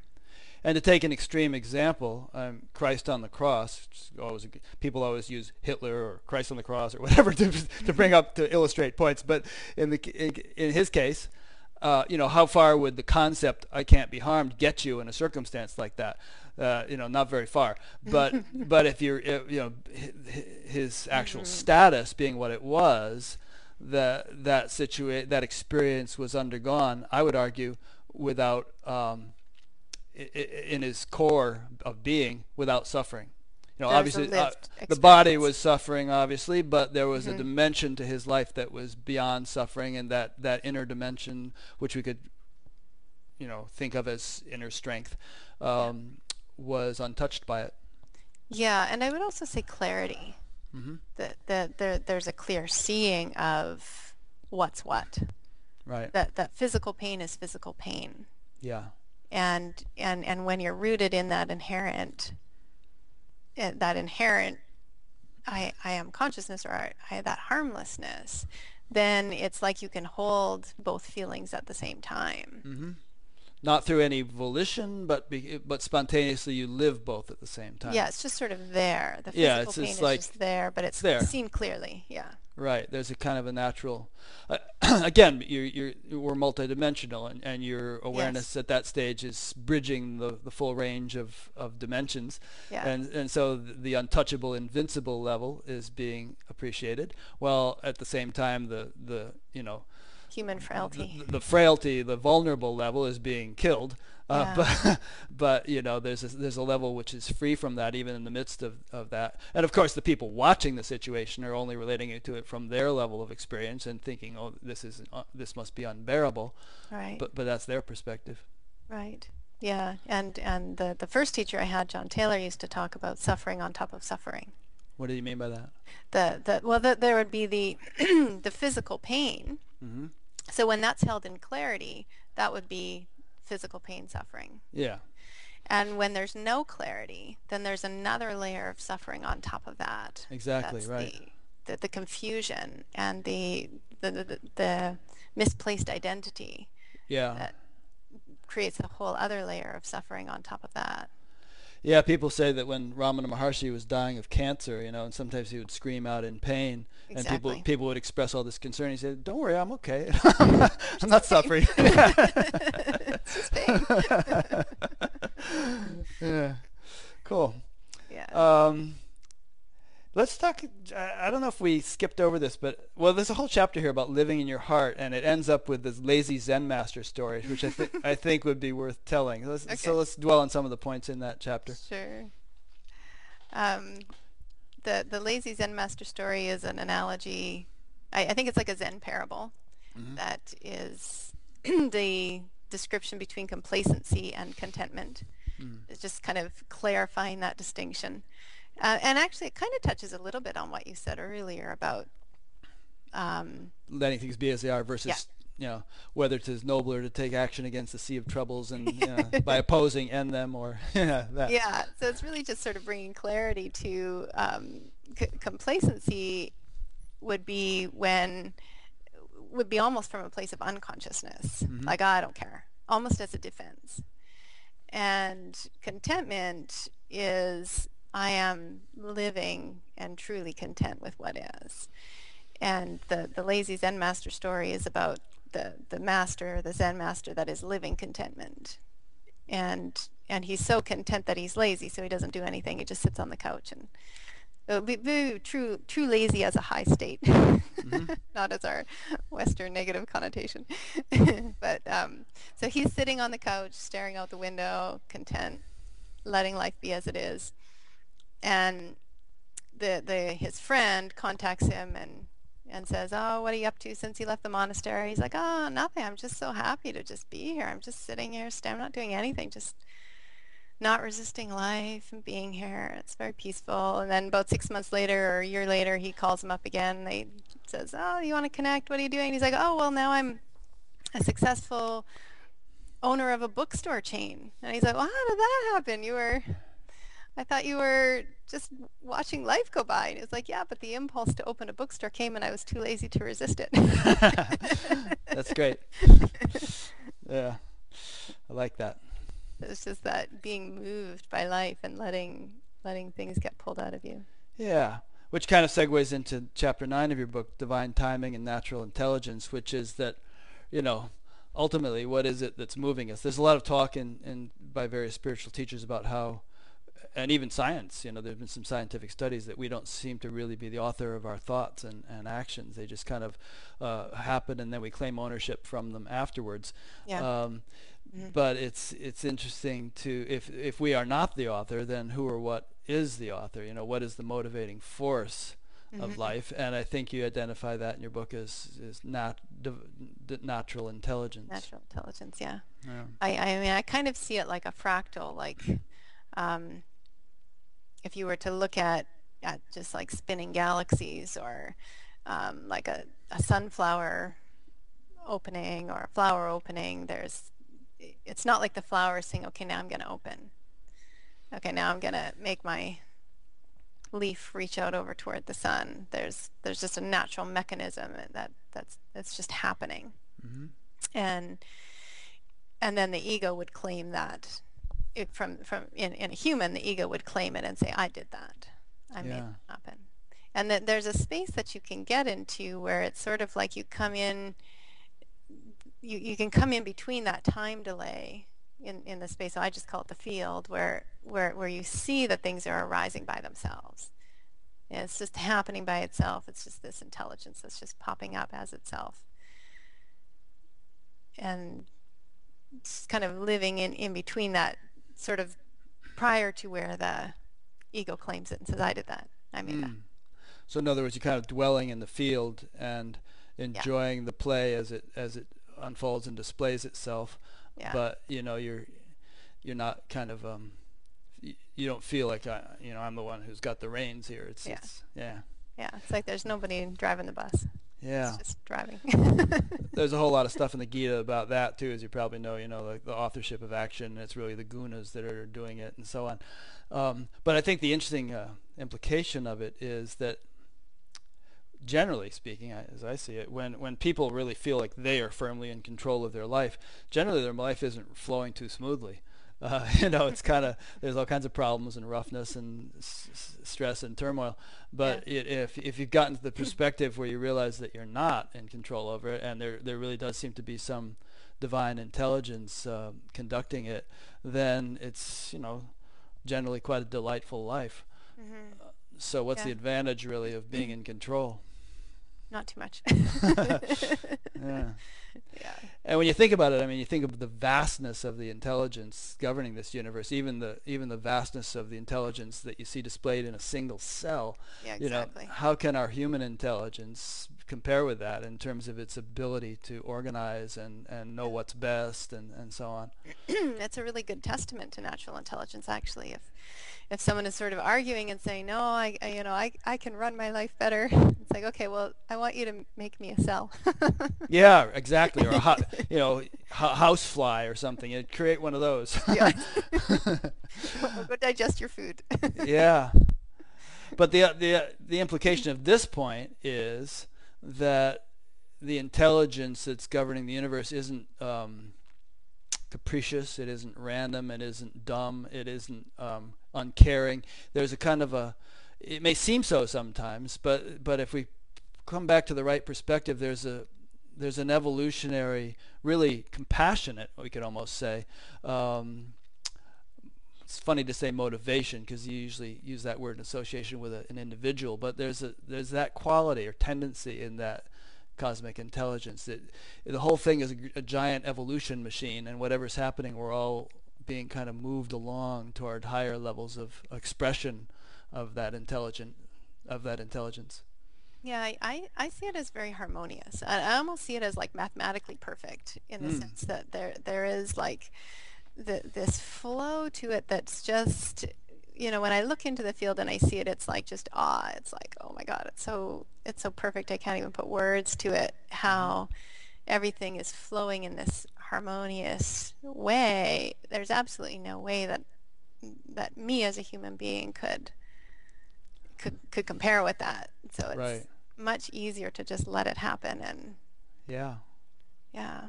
Well, like you say, even digestion. I mean, if we had to consciously control all the things that keep our body alive, we'd die within a second. Yeah, and it's all Yeah. the same intelligence. Yeah, it Like the, is. the intelligence that's growing your hair right now is the same intelligence that is waking us up and going that process of transformation that a lot of us seem to be going through right now. It's that same intelligence that's behind that. So Mm-hmm. that's kind of a relaxing thought too. It's like, okay, it's already Yeah. being done. Okay. Phew. So I guess the question is, how can we best cooperate with it? You Yeah, I know, see it like get surfing. out of the Yeah. way. How do we sort of prevent ourselves from thwarting that intelligence and just bring it on? You know, let me do your thing as fully as you can. I don't want to interfere. My feeling is that it's a relaxation Hmm. that happens, that it's a softening back into the moment and relaxing into the moment, but at the same time there's an alertness there. There's kind of a balance between a very deep rest and a presence or a conscious alertness. And Nice. then it's kind of like it's like a surfer Yeah. surfing the wave. If the surfer's trying to change the wave, he's not going to have a very good surf. Right. So if he's going, oh, that's my wave. Okay, I got to meet that wave. How do I get up? And there's Hmm. such focus and clarity and just being in that moment that the wave is surfed well. There's a nice line from the Vedas that goes, "Be easy to us with gentle effort." Ah, so good.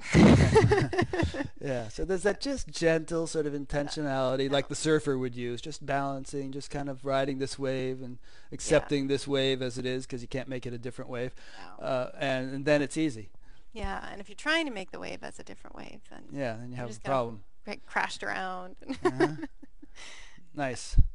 So, one thing that you and I have kind of exchanged emails about over the last couple of years is, the woo-woo word.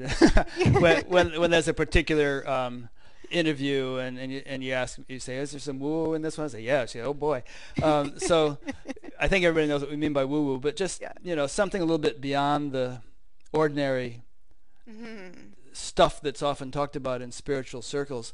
Um, Yeah. which is sometimes kind of nuts and bolts in a way. Yeah. So why do you find woo-woo fascinating? Maybe we just better clarify what you mean by it also.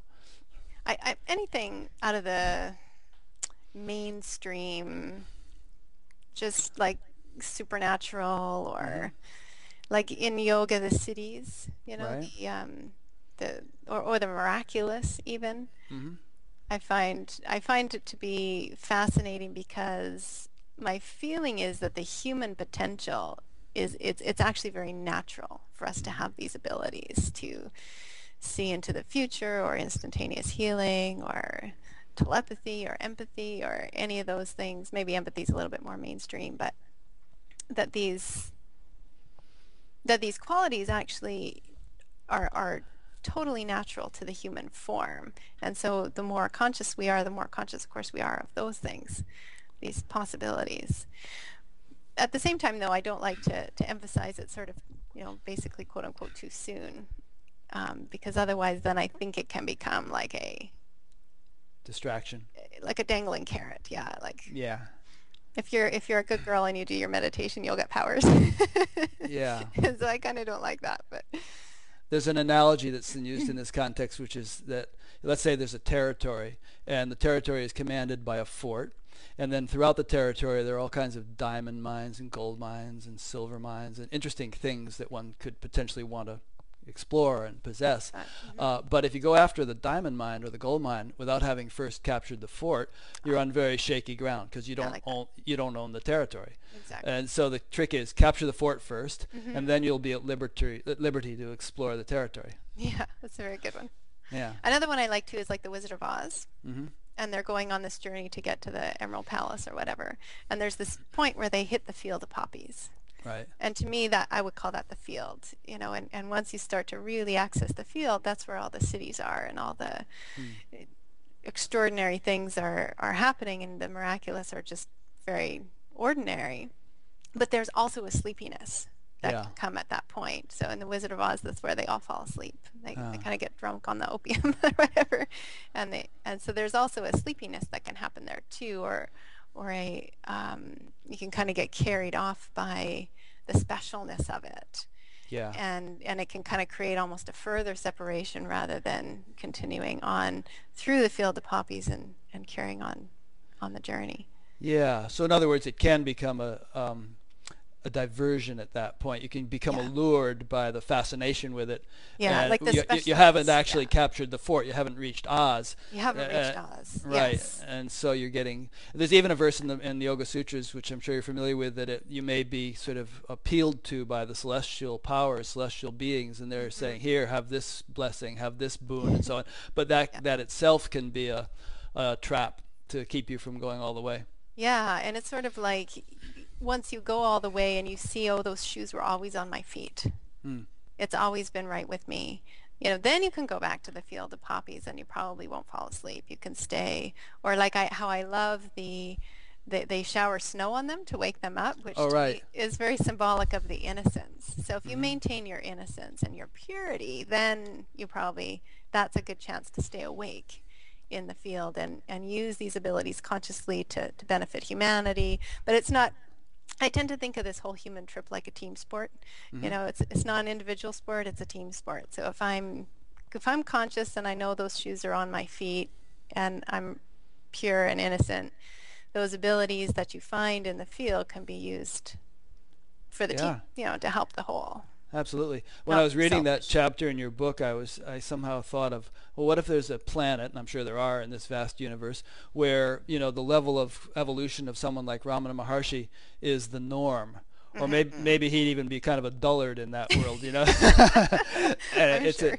a very enlightened place where and Yeah, so what would we actually see on that planet in terms of what was taken for granted in terms of what people were capable of, yeah, and not only their technologies, which might be incredible, but even yeah, their human abilities. Would, for instance, levitation be run of the mill, exactly. Yeah. or anything like that? Yeah, or like teleportation or any of those types of things are, Yeah. yeah. And I mean, and to use an example from our own world, 150 years ago, if you'd seen a jet plane take off, you would have been completely flabbergasted. It was so outside the realm of your Yeah. experience. Now we take them for granted, Yeah. and so we very easily become accustomed Yeah. to to the norm, Yeah. and so there could very well be places where the norm is, really beyond the reaches of our imagination. Yeah. Yeah. And so the doubting mind would be kind of like, there's no way that's possible. Yeah. But then when it's seen, or your level of consciousness is to a degree where it's experienced directly, and then then it's that sense of doubt is just kind of moot. It's sort of dispelled because you're seeing it Yeah. or experiencing it for yourself. Hmm. Great. So what would you like to leave people with in terms of, I don't know, just whole discussion? What would you like people's, if you had to wrap it up in a nutshell and give people some kind of words of inspiration or something, what would you like to say? I guess like what I like to leave people with when I teach yoga or meditation classes is actually the breath. Is actually that within the breath there is that's the way into the field. That's that direct connection to that unlimited support source, or that natural intelligence that's growing your hair and spinning the galaxies is there in the breath. So if you ever feel disconnected or you can't find it, that just one simple way is to just consciously breathe, to just relax back and fall into that space where breath is moving in and out, and then drop into the feeling of it. And what's great about just conscious breathing is you can do it. You don't have to be in a deep meditative space to feel that life force in the breath. You can be in a traffic jam or sitting at your desk. Good. Yeah. Alrighty. When do you think your book is going to be published? Well, so far the date is set for November 15th. Oh, very soon. Yeah. There's a DVD coming out, also a yoga relaxation DVD, and there's some meditation CDs with the allowing practice. Good. They are coming out, or you already have those? The CDs are available. If you just put my name into iTunes, you'd find them there. The Ocean of Light CD, I think, is the one, or the Deep Rest one, I think, is the one that has the allowing practice sort of guided and talked through. And I'll be linking to your website so that you have all that stuff listed there, I imagine. You can see it on the blog. Yeah. Yeah. Okay, good. Right. So this has been delightful. Thank you. Yeah. Next week I'll be going out to the Science and Non-Duality Conference in California, but I will be doing an interview out there. I'm going to interview Francis Lucille at the end of the conference and after the conference, and I'll be conducting a little forum out there with several different speakers, including Igor Kufayev, whom I interviewed a couple of times, and a couple of other fellows. Yeah, I liked it. Yeah. And the theme of our forum is going to be very much some of the stuff we've been talking about today about, not letting understanding alone, not mistaking understanding for realization, and not mistaking an initial realization for final liberation. And we're also going to talk about this whole point of different levels of reality and how each has to be given its due, and you can't sort of take the realization of one level, to be a substitute for action on another level, and so on. That's great. Yeah. That sounds awesome. And I wish you had been able to come out. I didn't think of it. It's all 4 guys on the panel, and I really should have reached into my binder of women to use a current phrase and invited you to come down, but maybe we'll do that next year. Sure. Okay. Yeah. That'd be good. Okay, so thanks. So in conclusion, I've been speaking with Christine Wishke. I'll be linking to her website from batgap.com, BATGAP. And if you would like to be notified of upcoming interviews, there's a new one each week, you can subscribe to the YouTube channel and YouTube will notify you, or you can go to batgap.com and there's a tab where you can click and put in your email address and your name, and you'll receive an email once a week when a new interview is posted. And there's also a discussion group there, which gets quite lively at times, almost too lively. I'm being asked to come in and moderate and kick people out and all that, which is really not my nature. But feel free to participate in that. Okay. Anyone, and Christine will come in and answer questions and so on, I imagine, if anybody has any. Sure, I can do that. Yeah, and this exists also as a audio podcast. If you'd like to get it on your iPod, there's a link with each interview to the iTunes place where you can sign up for that podcast. And there's a donate button on the site, which makes it possible for me to attend this conference next week, for instance, and to do other things that are related to BatGap, and maybe eventually even to shift this into becoming a full-time profession, although got a long way to go before doing that. But it may happen. So thank you, everybody, for listening or watching, and we'll see you next week. Thank you.